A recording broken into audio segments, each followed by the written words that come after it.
Morning student, हमने part 1 के अंदर संघीय व्यवस्था की विशेषताएं और भारतीय संघ व्यवस्था के बारे में पढ़ लिए हैं। अब हम आगे चलते हैं। देखिए, यहाँ पर हम कुछ क्वेश्चन उठा के दिए हैं। पहले क्वेश्चन देखिए, क्या क्वेश्चन है कि पोखरण राजस्थान में है, ठीक है, पड़ता है, जहाँ पर भारत ने अपने परमाणु परीक्षण किए थे। मान लें कि यदि राजस्थान की जो सरकार है वो केंद्र सरकार की परमाणु नीतियों की विरोधी होती, तो क्या इस स्थान पर केंद्र सरकार परमाणु परीक्षण करने से रोक सकती थी? भाई नहीं रोक सकती थी, क्योंकि मैंने आपको कहा कि जो देश हित के मामले हैं वो आपका कौन लेता है? केंद्र सरकार लेती है।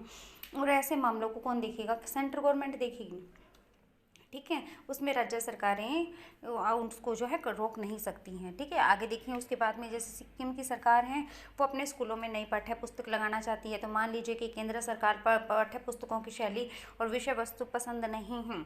ऐसी स्थिति में क्या राज्य सरकार नई पाठ्य पुस्तकें अपने यहाँ लगाने के लिए केंद्र सरकार की अनुमति लेना जरूरी है? नहीं लेना जरूरी। क्यों? क्योंकि आपको पता है शिक्षा किसके अंदर आता है? राज्य सूची में आता है। सिक्किम सरकार जो है वो इस पे बारे में डिसीजन लेगी, केंद्र सरकार इंटरफेयर नहीं करेगी भाई। अगला क्वेश्चन देखिए, मान लीजिए नस्लियों से निपटने की नीतियों के बारे में आंध्र प्रदेश, उड़ीसा, छत्तीसगढ़ के मुख्यमंत्रियों की राय अलग अलग है। ऐसे मसले में क्या प्रधानमंत्री दखल दे सकता है? भाई देखो, तो अलग अलग राज्य हैं, आंध्र प्रदेश, उड़ीसा, छत्तीसगढ़ अपने नक्सलवाद से निपटने के लिए अलग अलग नीतियाँ रखते हैं। सब मुख्यमंत्री अलग अलग हैं। क्या ऐसे में प्रधानमंत्री दखल दे सकता है? बिल्कुल दे सकता है, क्योंकि तीनों ही राज्य क्या आते हैं?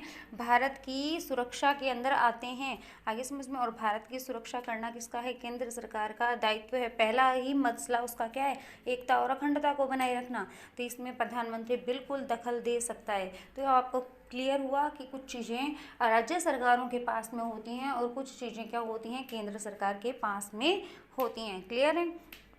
और कुछ मामलों में केंद्र सरकार जो होती है वो राज्य के निर्णयों को हटा सकती है। जैसे यहाँ पर छत्तीसगढ़, उड़ीसा, चूँकि जो मुख्यमंत्री ने डिसीजन लिया, हो सकता है कि प्रधानमंत्री उसको बदल सकता है, सेंटर उसको बदल सकता है। क्लियर है? आगे चलो, देखिए संघीय व्यवस्था कैसे चलती है। तो इसका मैं एक बहुत छोटा सा आंसर आपको दूंगी कि संघीय व्यवस्था कैसे चलती है। संघीय व्यवस्था को सही ढंग से चलाने के लिए, क्योंकि इसमें सत्ता के दो या दो से अधिक स्तर होते हैं, तो ये तो ऐसे के अंदर वहाँ पर क्या होना चाहिए? एक संविधान होना चाहिए, लिखित में होना चाहिए कि कौन क्या काम करेगा, ठीक है। इसके अकॉर्डिंग क्या है, सुचारू रूप से चलाने के लिए संवैधानिक प्रावधान जरूरी होता है। क्लियर है? और संवैधानिक प्रावधान सही तरीके से लागू हो, और इसके लिए क्या होना चाहिए? एक न्यायालय की व्यवस्था भी होनी चाहिए, लोगों के अंदर संघवाद की भावना होनी चाहिए, एक साझा आदर्श होना चाहिए। क्लियर है? अगला देखिए, भाषीय राज्य के गठन। तो भारत में जो राज्यों का गठन हुआ है वो किस आधार पे हुआ है? भाषा के आधार पे हुआ है। तो हमने 1947 के अंदर ही लोकतंत्र की राह अपना ली थी, हम स्वतंत्र हुए थे। और अब उससे बाद में ले हम देखते हैं, आपका मैप दिया हुआ है, आप मैप में देख लीजिएगा। 2006 के अंदर राजनीति के अंदर आज हमारे कितने बन चुके हैं? 28 राज्य बन गए हैं। कुछ समय पहले तक हम 29 राज्य थे। अब जम्मू कश्मीर को हमने राज्य का दर्जा से हटाकर केंद्र शासित प्रदेश में डाल दिया। तो वर्तमान के अंदर अगर हम बात करें कि 2020 में हम राजनीतिक मानचित्र को देखें तो हमारे 28 राज्य हैं। क्लियर है? और आपका 9 यूटी हैं। तो अब उसमें आप देखते हैं कि पुराने जो राज्य थे वो कितने थे। तो जो पुराने राज्य थे वो पुराने टाइम पीरियड के अंदर राज्यों की संख्या कम थी और यूटी भी कम थे। अब अनेक प्रांतों की सीमाएं और क्षेत्र बदल गए हैं, उनके नाम बदले हैं, ठीक है। ये सब चीज़ें हुई हैं। जैसे आपका उत्तर प्रदेश से उत्तराखंड बना है, ठीक है। आपके मध्य प्रदेश से छत्तीसगढ़ एक नया राज्य बना है, आंध्र प्रदेश से तेलंगाना नया राज्य बना है। अभी कुछ दिनों पहले जम्मू कश्मीर जो तो क्या था, राज्य था, उसको केंद्र शासित प्रदेश में चेंज कर दिया गया, ठीक है। ये सब चीज़ परिवर्तन हुए हैं। ऐसा सब सुनिश्चित करने के लिए जो राज्यों का गठन है वो भाषा के आधार पर नहीं, पहले किसके आधार पर किया गया था? पहले जो राज्य बने थे स्टार्टिंग में 1950 में जो राज्य बने थे वो सांस्कृतिक आधार पर बने थे, ठीक है, भौगोलिक के आधार पर बने थे, जनजातीय आधार पर बने थे। लेकिन बाद के अंदर क्या हुआ, इसके अंदर के भाषा के आधार पर नए राज्यों का गठन हुआ। और भाषा के आधार पर पहला राज्य कौन सा गठन हुआ था? आपको सभी को पता है कि आपका जो है आंध्र प्रदेश जो है वो भाषा के आधार पर सबसे पहले गठन होने वाला राज्य था।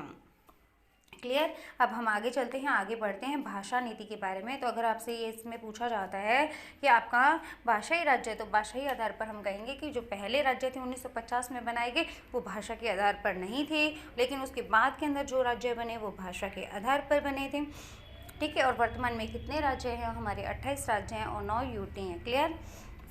आगे देखें, उसके बाद में भाषाई नीति की बात करते हैं। तो भाषा नीति की हम बात करते हैं तो हमारे यहाँ पर जो है, अगर मैं बात करूँ, कोई भी कैंडिडेट है, मैं हूँ, किसी भी चीज़ की परीक्षा देना चाहती हूँ तो मैं हिंदी में, इंग्लिश में या फिर अपनी क्षेत्रीय भाषा के अंदर परीक्षा दे सकती हूँ। मान लीजिए मैं पंजाब से बिलोंग करती हूँ तो मैं पंजाबी चूज कर सकती हूँ, लेकिन इसके लिए मुझे पहले वो भाषा क्या करनी पड़ेगी, चुननी पड़ेगी कि मैं अपना क्वेश्चन की आंसर जो है किसके अंदर दूंगी। ठीक है, इसे पढ़ते हैं, क्लियर करते हैं।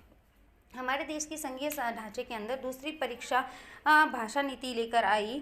दूसरी परीक्षा ये थी, समस्या थी परीक्षा यहाँ, ठीक है, भाषा नीति लेकर आई थी और संविधान में किसी भाषा को राष्ट्रभाषा का दर्जा नहीं दिया गया। हिंदी को राज्य भाषा माना गया क्योंकि 40% लोग क्या मानते थे, हिंदी भाषा बोलने वाले थे।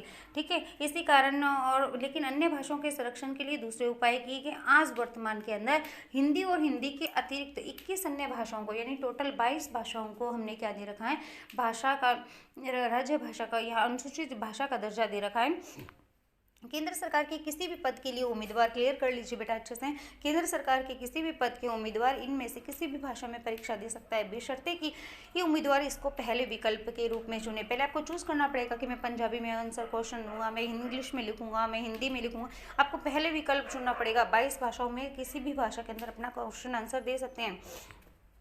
ठीक है, आगे देखिए, श्रीलंका के ठीक विपरीत हमारे देश के नेताओं ने हिंदी का इस्तेमाल को बढ़ावा देने के मसले में बड़ा सावधानी पूर्वक इस्तेमाल किया। अगर हम हिंदी थोपते हैं उन पे, जैसे सिंहलियों ने सौंपा है ना अपनी भाषा, सिंहली भाषा तमिलों पे सौंपने की कोशिश की तो क्या हुआ था भाई, गृहयुद्ध हो गया था। लेकिन हमने ऐसा करने की कोशिश नहीं की। भारतीय संविधान के अनुसार सरकारी कामकाज की जो भाषा है वो 1965 तक हमने कहा कि हम जो अंग्रेजी को बनाए रखेंगे, क्योंकि साउथ इंडिया के सभी लोग इंग्लिश पर यूज़ करते थे। ठीक है, वो हिंदी को नहीं जानते थे। फिर लेकिन हमने अनेक गैर जो हिंदी प्रदेश हैं उन गैर हिंदी भाषी प्रदेशों ने मांग की कि अंग्रेजी भाषा का प्रयोग क्या किया जाए, जारी रखा जाए। तमिलनाडु में तो इसका बहुत उग्र रूप था उस समय। केंद्र सरकार ने हिंदी के साथ साथ अंग्रेजी को राजकीय कामकाज की अनुमति देकर इस विवाद को सुलझाया कि साउथ इंडिया के लोग जो नाराज थे हिंदी को राज्य भाषा बनाने की वजह से, तो उनको कहा गया कि आप हिंदी के साथ साथ इंग्लिश का भी प्रयोग कर सकते हैं। अनेक लोगों का मानना था कि इस समाधान से क्या होगा कि अंग्रेजी भाषी जो लोग हैं उनको क्या पहुंचेगा, लाभ पहुंचेगा। फिर उसके बाद के अंदर हमने फिर 1965 में अंग्रेजी का प्रयोग बंद होना था, लेकिन नहीं हुआ। क्यों नहीं हुआ? क्योंकि हमें पता लगा, क्योंकि हमें पता था कि जो अंग्रेजी क्या है, इंटरनेशनल लैंग्वेज है। अगर हमें दूसरे देशों से संपर्क बना के रखना है तो इसका जो है प्रयोग जारी रखना पड़ेगा। क्लियर है? इसीलिए अंग्रेजी का प्रयोग जो 1965 में बंद हो जाना चाहिए था वो बाद में बंद नहीं हुआ। लेकिन इसको बढ़ावा देने का तात्पर्य ये नहीं है कि केंद्र सरकार उन सभी राज्यों पर हिंदी थोप सकती है या अन्य भाषा लगा सकती है। नहीं, हमने बिल्कुल लचीला रुख अपनाया कि हम कोई भी भाषा, हिंदी में, इंग्लिश में या अन्य जो 21 क्षेत्रीय भाषाएं उनमें से किसी भी भाषा को क्या कर सकते हैं, चुन सकते हैं। ये किसकी नीति है? भारत की भाषाई नीति है। क्लियर है? तो अगर भारत की भाषाई नीति पर आप टिप्पणी लिखने को कहा जाता है तो आप इसे सब चीज़ें बता सकते हैं। क्लियर है? अगला देखिए, केंद्र और राज्य के संबंध के बारे में। तो ये बात तो अभी क्लियर की थी हमने, उड़ीसा, आंध्र प्रदेश नक्सलवाद की जब बात की थी। तो केंद्र और राज्यों के संबंधों के बारे में भी क्या आया है, बदलाव आया है।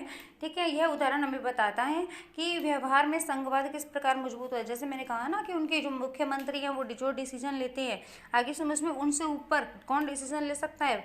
प्रधानमंत्री डिसीजन ले सकता है। क्लियर हुआ? सत्ता की साझेदारी की संवैधानिक व्यवस्था वास्तविकता के रूप ले लेगी, अधिकतर इस बात पर निर्भर करता है कि शासक दल और नेता किस प्रकार इस व्यवस्था का अनुसरण करते हैं।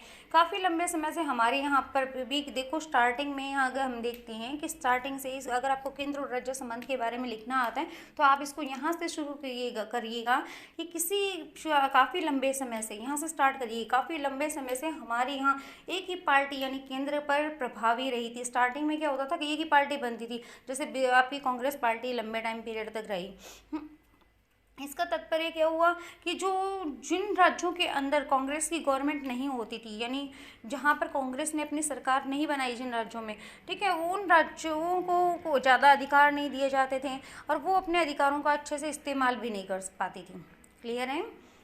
जैसे कि सेंटर के अंदर कांग्रेस की सरकार है और मान लीजिए राजस्थान के अंदर बीजेपी की सरकार है या फिर किसी क्षेत्रीय दल की सरकार है हरियाणा के अंदर, तो ऐसे के अंदर क्या हुआ, हमें ज़्यादा बढ़िया अधिकार नहीं दिए जाते थे। आगे समझ में, जब राज्यों और केंद्रों में भिन्न भिन्न सरकारें रही तब केंद्र और सरकार ने राज्यों के अधिकारों की अनदेखी दी कि उस समय क्या होता था, जिस राज्य के अंदर अलग सरकार बनी हुई है, सेंटर से अलग है, वहाँ पर विकास नहीं होता था। उन दिनों केंद्र सरकार अक्सर संवैधानिक प्रावधानों का दुरुपयोग करती थी और विपक्ष जहां होता था, विपक्ष के राज्यों की सरकारों को भंग कर देती थी। आगे समझ में, वहां राष्ट्रपति शासन लगा देती, ऐसा भी कर सकती थी, जो कि संघवाद की भावना के प्रतिकूल था। लेकिन 1990 के बाद ये स्थिति काफ़ी बदली है, क्योंकि कारण क्या हुआ, देश के कई राज्यों में क्षेत्रीय दल, बहुत सारे दल बन गए, बहुत सारी पार्टीज बन गई। अब क्या होता है कि एक पार्टी सभी राज्यों में जीतती नहीं है। आगे समझ में, ये अभी पिछले दिनों तो जीती है, बीजेपी जीती है ना, वो अपने अच्छे कार्यों की वजह से जीती है। लेकिन पिछले टाइम पीरियड में, यानी बीजेपी को अगर छोड़ दें तो इस अपवाद को, तो उसके बाद हम बात करते हैं, तो कई राज्यों के अंदर क्षेत्रीय दल आ गए और जिसकी वजह से क्या हुआ, गठबंधन सरकारें बनने लगी। अब ऐसे के अंदर होता है, किसी एक दल को लोकसभा के अंदर जब स्पष्ट बहुमत नहीं मिलता है, ऐसे के अंदर जो है प्रमुख जो राष्ट्रीय दल होते हैं वो क्या करते हैं, अपनी सरकार बना सकते हैं। यानी अब क्या बनने लगी, गठबंधन सरकारें बनने लगी और सभी लोगों को क्या किया गया, इसके अंदर शामिल किया जाना शुरू हो गया। क्लियर है। अब यहाँ पर देखिए एक बात और, राज्य पुनर्गठन आयोग की बात करते हैं, तो राज्य पुनर्गठन आयोग को बना 1 नवंबर 1956 के अंदर बना था भाई। और इसमें जो है ये इसमें गांधी जी और अन्य जो नेता हैं उन्होंने वादा किया था कि जब हम आज़ाद होंगे तो देश में नए प्रांत बनेंगे और भाषा के आधार पर राज्यों का गठन किया जाएगा। ये बात गांधी जी ने पहले ही कही थी कि जब हम स्वतंत्र होंगे, हमारा मुल्क बनेगा, हम आज़ाद होंगे, नए प्रांत बनेंगे, वो भाषा के आधार पे बनेंगे। लेकिन 1947 के बाद जब हमारा हिंदुस्तान और पाकिस्तान बना तो लोग डर गए और उन्होंने भाषा के आधार पर राज्य नहीं बनाए। ठीक है, इसलिए 1 नवंबर 1956 को भाषा के आधार पर राज्यों का गठन करने की जब बात उठी, किसने उठाई थी, आंध्र प्रदेश में श्री रामालू ने ये बात उठाई थी और इसके लिए वो मर भी गए थे। ठीक है, और बाद में इनके ही प्रयत्नों से क्या बना था, आपका जो है आंध्र प्रदेश का गठन हुआ था। क्लियर है। आगे चलें, उसके बाद में नेक्स्ट देखिए, यहाँ पर कुछ टिप्पणियाँ सी दे रखी हैं। ठीक है, तो ये कोई खास विशेष नहीं है, आगे चलते हैं इसको पढ़ने के लिए। भारत में भाषाई विविधता की हम बात कर लेते हैं। भारत में भाषा विविधता की देखिए, भारत में बहुत सारी कितनी भाषाएं रही हैं, तो बहुत सारी भाषाएं हैं भारत के अंदर तो। लेकिन अगर हम बात करते हैं कितनी भाषाओं को मान्यता है, तो भी 22 भाषाओं को क्या दी गई है, हमारे संविधान ने जो मान्यता दी गई है। जनगणना की बात करें तो 114 भाषाएं हैं जिनके अंदर क्या होती है, हमारे यहाँ जनगणना की जाती है। अब यहाँ पर हम सीधा ही इस बात को समझने के लिए यहाँ पर एक सीधा ही चार्ट को देख लेते हैं। इसमें हम देखिए हिंदी भाषा बोलने वाले कितने हैं, 40% लोग हैं। उसके बाद के अंदर अगर हम बात करते हैं, यहाँ पर देखिए सबसे ज़्यादा बोलने वाले हैं, बांग्ला भाषा बोलने वाले लोग हैं, कितने हैं, 8.3%। सबसे ज़्यादा भाषा जो है हिंदी 40% है। और उसके बाद के अंदर किसका नंबर आ रहा है, देखिए यहाँ पर आपका बांग्ला भाषा ही आ रही है ना। बांग्ला भाषा का नंबर आता है दूसरे नंबर पर, कि बांग्ला भाषा जो है सबसे ज़्यादा बोली जाती है। क्लियर हो गया। आगे देखिए उसके बाद में ये क्या कह रहा है, यहाँ पर ये हमें क्या बताता है कि हमारे यहाँ पर जो है भारत के अंदर काफ़ी भाषाई विविधता पाई जाती हैं। ठीक है, अब समय समय पर अन्य भाषाओं को मान्यता भी दे दी गई है, जैसे डोंगरी को दी गई है, कश्मीरी को दी गई है। ठीक है, अन्य भाषाओं को जनजातीय भाषाएं हैं उनको भी क्या दी गई है, समय समय पर मान्यताएं प्रदान की गई हैं। क्लियर है। आगे चलें, उसके बाद में पढ़ते हैं, ये इंपॉर्टेंट टॉपिक आ गया आपका, भारत में विकेंद्रीकरण। भारत में विकेंद्रीकरण क्या है कि अभी तक तो क्या था, 2 स्तर था, एक केंद्र स्तर और एक राज्य सरकारें थी, है ना। और केंद्र सरकार क्या थी, शक्तिशाली थी और प्रत्येक राज्य के अंदर अपनी एक राज्य सरकार थी जो यहाँ पर काम करती थी। लेकिन हमने ये महसूस किया कि भारत इतना विशाल देश है कि यहाँ पर सिर्फ 2 स्तर की शासन व्यवस्था से बढ़िया शासन नहीं चलाया जा सकता, क्योंकि भारत का तो एक प्रांत की अगर हम बात करें तो यूरोप के एक स्वतंत्र राष्ट्र से काफ़ी बड़ा है। अगर हम बात करते हैं हरियाणा की बात करें तो हरियाणा आपने पढ़ा जैसे बेल्जियम से बड़ा है, लगभग बेल्जियम जितना है ना, पूरा एक हरियाणा ही हमारा एक बेल्जियम जितना है। इसी तरह से फ्रांस, इटली, जर्मनी, ये भी छोटे छोटे ही काफ़ी प्रांत हैं, ज़्यादा बड़े प्रांत नहीं हैं। जनसंख्या के हिसाब से देखें तो रूस की जो आपका उत्तर प्रदेश है, रूस से उत्तर प्रदेश बड़ा है। जनसंख्या के हिसाब से देखते हैं तो रूस सबसे बड़ा, जो आपका एशिया का सबसे बड़ा देश है, वो उत्तर प्रदेश जनसंख्या में बड़ा है। तो महाराष्ट्र लगभग जर्मनी के बराबर है।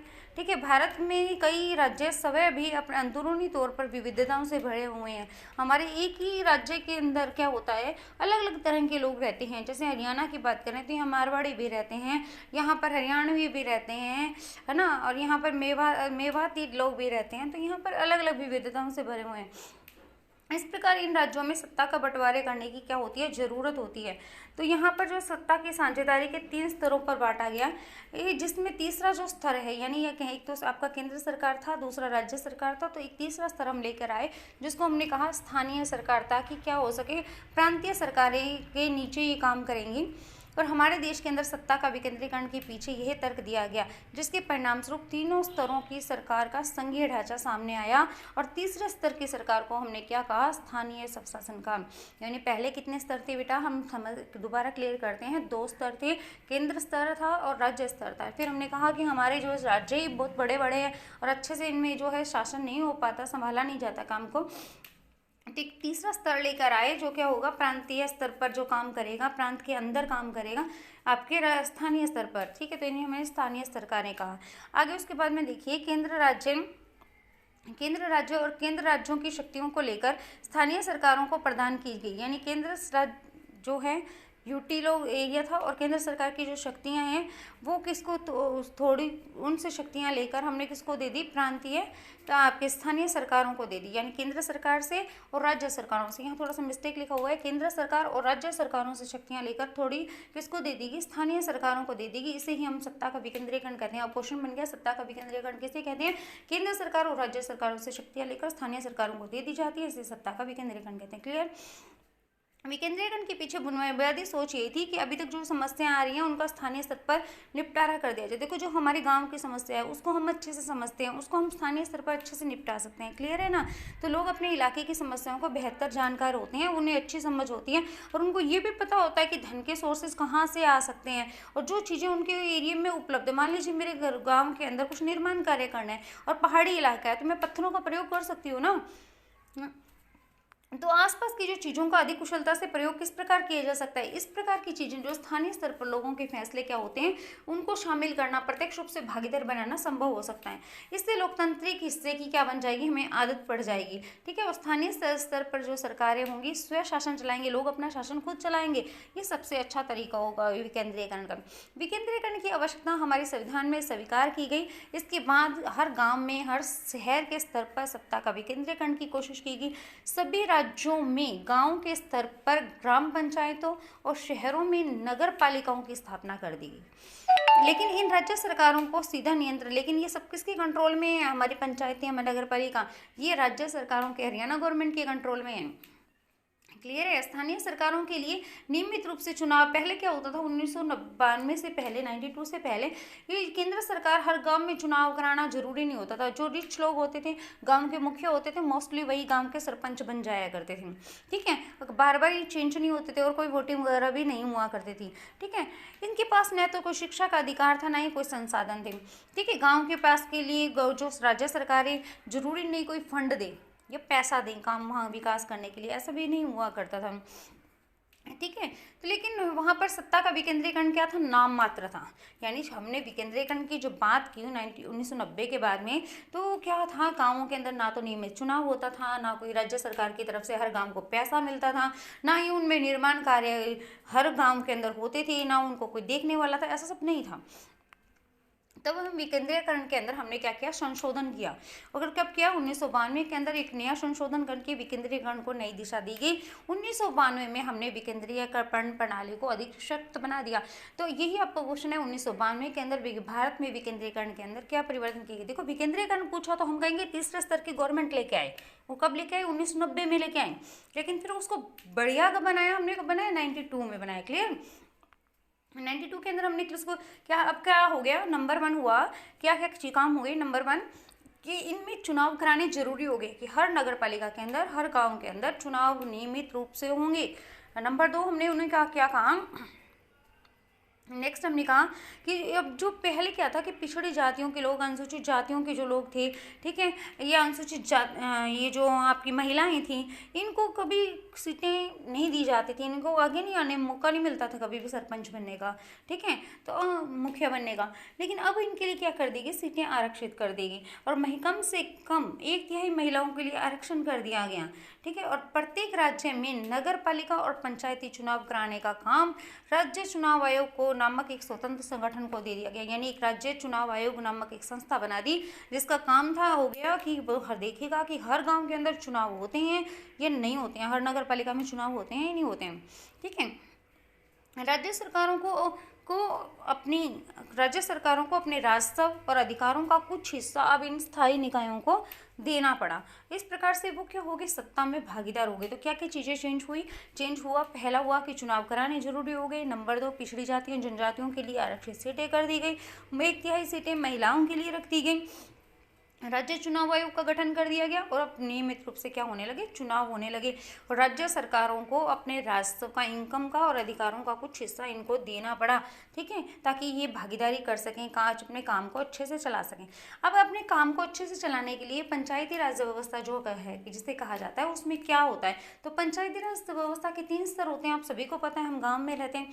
पहला तो क्या स्तर होता है, हमारा ग्राम पंचायत होती है, अपने गांव की एक पंचायत होती है, जिसमें जो वोट देने वाले लोग होते हैं वो क्या करते हैं, अपने पंच और सरपंच को चुनाव करते हैं, ठीक है। इस क्लियर है। एक परिषद होती है जो अपने क्या करती है, कई सदस्यों और एक अध्यक्ष का चुनाव करती है। और अध्यक्ष कहाँ से, आपके सदस्य कहाँ से आते हैं, वार्डों से संबंधित होते हैं, जिनको क्या कहा जाता है, पंच कहा जाता है। अध्यक्ष कौन हो जाएगा, सरपंच हो जाएगा, ठीक है। इसका चुनाव गाँव और वार्ड में रहने वाले सभी वयस्क लोग जो 18 साल से ऊपर होते हैं वोट देकर करते हैं। इस संपूर्ण पंचायत के निर्णय लेने वाली संस्था होती है और गांव के जो काम काज है उनको देखती है। गांव के सभी लोगों ने वोट दिया तो वो इसको प्रत्यक्ष रूप से देखते हैं कि काम हो रहा है या नहीं हो रहा है, आगे से उसमें। और ग्राम पंचायत के बजट को पास कराने के लिए और 2-3 बार क्या होती है, ग्राम सभा की बैठक भी होती है कि अब पैसा किन किन कार्यों पर और लगाना है, ठीक है। अब उसके बाद में नंबर 2 पर आती है पंचायत समिति। पंचायत समिति के अंदर क्या होता है, कई गांवों की पंचायतें मिलकर क्या करती हैं, एक पंचायत समिति बनाती हैं, ठीक है। ये उससे ऊपर होता है, आपकी ग्राम पंचायत से ऊपर समिति क्या होता है, ग्राम पंचायत समिति होता है। अब पंचायत समिति के अंदर क्या होते हैं, आपके जितने भी सरपंच हैं, ठीक है, सभी गांवों के जो उससे जिस उसमें पंचायत समिति के अंदर जो भी गांव आते हैं उन गांवों के सरपंच होते हैं, एमएलए होते हैं या बड़े मंत्री वगैरह होते हैं, वो सब लोग होते हैं, ठीक है। अब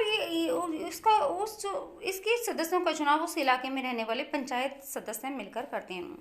अगला इसके ऊपर कौन होता है, जिला परिषद होता है। जिला परिषद का गठन जिले में जितनी भी पंचायत समितियां आती हैं वो सब मिलकर करती हैं, ठीक है। जिला परिषद के अधिकांश सदस्यों का चुनाव किया जाता है और इसमें अंदर आपके विधानसभा के, लोकसभा के मेंबर, विधायक, सांसद और जिला स्तर के जो बड़े अधिकारी हैं वो सब लोग आते हैं, ठीक है। तो आपने क्या पढ़ा, हमने पढ़ा कि स्थानीय स्वशासन में कितना होता है, 3 स्तर का ढांचा होता है। पहला कौन सा होता है, ग्राम पंचायत होती है, दूसरा आपका जो पंचायत समिति होती है, तीसरा आपका जिला परिषद होती है, क्लियर है। अब शहरों में क्या होता है, शहरों के अंदर क्या होता है, नगर पालिका होती है।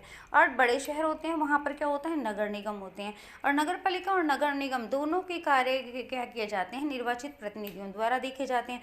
इसके अलावा कुछ राजनीतिक प्रधान भी होते हैं, ठीक है। नगर निगम का जो बड़ा अधिकारी होता है, जैसे गाँव में बड़ा जो अधिकारी होता है उसको क्या बोलते हैं, सरपंच बोलते हैं। ऐसे ही नगर निगम के बड़े अधिकारी को क्या कहा जाता है, मेयर कहा जाता है। ये कई बार क्वेश्चन आया, नगर निगम के पदाधिकारी को क्या कहा जाता है, मेयर कहा जाता है। स्थानीय सरकारों की ये नई व्यवस्था विश्व भर में सबसे बड़ा प्रयोग है।